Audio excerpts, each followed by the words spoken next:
என்னது பஞ்சாப் நேற்று தோல்வி பயத்தையும் பஞ்சாப் தோக்க வச்ச டோனோவன் பெரேரா 2 வருஷம் ஐபிஎல் பெஞ்சில் உட்காந்தாரா?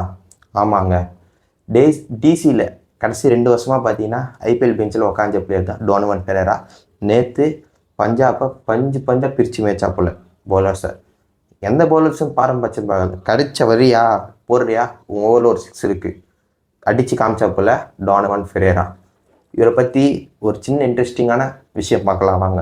இவர் பார்த்தீங்கன்னா ஒரு சவுத் ஆஃப்ரிக்கன் பிளேயரு.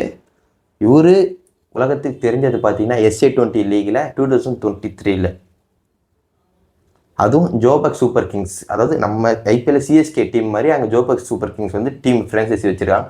அந்த டீமுக்கு ஒரு ஃபினிஷராக ஆடுவாப்புல. இவர் பார்த்தீங்கன்னா ஒரு கிளென் பிலிப்ஸ் மாதிரி ஒரு விக்கெட் கீப்பர்லேருந்து ஆல்ரவுண்டராக மாறினார். இவரால் ஆஃப் ஸ்பின்னும் போட முடியும், பேட்டிங் ஆட முடியும், ப்ளஸ் விக்கெட் கீப்பிங்கும் பண்ண முடியும்.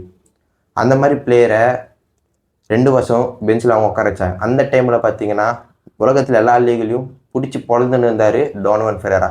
இதை நோட் பண்ண ராஜஸ்தான், சரி நம்மளான்னு ஒரு நல்ல ஃபினிஷர் இல்லை, நம்ம கையில் எக்ஸ்ட்ரா பேட்ஸ்மேன் யார், சஞ்சு சாம்சனும் நிதிஷ் ராணாவும் இருக்காங்க. சஞ்சு சாம்சனை சிஎஸ்கேக்கு தலை கட்டிடலாம். இப்போ நிதிஷ் ராணா இருக்கார், அவரை நம்ம ட்ரேடு பண்ணிவிட்டு நம்ம அவனை வாங்கலான்னு பார்த்தாங்க. ட்ரேடு அக்செப்ட் ஆச்சு, வாங்கிட்டாங்க. ஃபஸ்ட்டு 3 மேட்ச் 11ல் வச்சுன்னு இருந்தாங்க. சான்ஸ் கிடைக்கல. எப்படி கிடைக்கும்? அவங்க டீம் ஓப்பன் அந்த சுட்டி குழந்தைங்களுக்கே பால் ஆட பத்தலை, அவனுங்களுக்கே பால் பத்தலை. அங்கே 120 பால் அந்த மாதிரி ஆடும்போது இவங்களுக்கு எப்படி சான்ஸ் கிடைக்கும்? கடைசி ஒரு 3 மேட்சாக சுட்டி பசங்க டயர்ட் ஆகிட்டாங்க. இதுக்கு சான்ஸ் கிடச்சிது.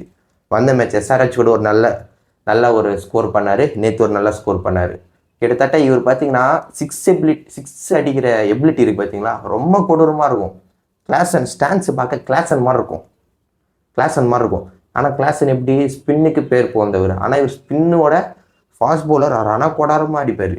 கிட்டத்தட்ட SA20 லீக் ஃபாலோ பண்ணுறவங்களுக்கு தெரியும். இவர் 6 எபிலிட்டிலாம் 90 மீட்டர்ஸ் 100 மீட்டர்ஸ் இந்த ரேஞ்சில் தான் அடிப்பார். சும்மா இந்த ஜஸ்ட் பவுண்டரி எனக்கு கிளியர் பண்ணுறதுல இவர் வரலாறுலே கிடையாது. அடித்தா 90 மீட்ரு 6, ஒன்று பால் காணாமல் போயிடணும், இல்லைனா நான் அவுட் ஆகணும். அந்த மாதிரி ஒரு பிளேயரு. அவ்வளோ அழகாக விளையாடுவார். கடைசி இந்த 3 மேட்ச்சில் நல்லா விளையாடினார். இதுவரையும் காலத்தில் கூட நல்லா விளையாடுவார். நிறைய பவுலர்ஸை பிடிச்சி அடின்னு அடிக்க போகிறாரு. இவரை பற்றி ஒரு 4-5 வீடியோ வந்து போடுறேன் பாருங்கள்.